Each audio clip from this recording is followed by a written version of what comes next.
Compound ইন্টারেস্টে principal বের করার একটা অসাধারণ ট্রিক্স।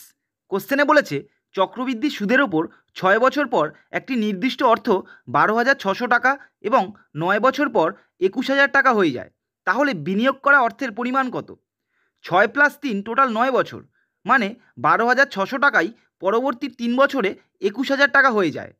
12,600 টাকার 5/3 গুণ হলো 21,000 টাকা, তার মানে 3 বছরে টাকার পরিমাণ 5/3 গুণ হয়ে গেছে। তাহলে 6 বছরে কত গুণ হবে? টাইম 3 বছর থেকে 6 বছর হয়েছে, মানে 2 গুণ হয়েছে। তাহলে 6 বছরে অ্যামাউন্ট হবে 5/3 টু দ্য পাওয়ার 2, মানে 25/9 গুণ। তার মানে প্রিন্সিপালের 25/9 গুণ হলো 12,600 টাকা। তাহলে প্রিন্সিপাল হবে 12,600 ইন্টু 9/25, মানে 4,536 টাকা। Option A. ঠিক সেম প্রসেসে এটা তোমরা নিজেরা করবে, অ্যান্সারটা কমেন্ট করে জানাবে।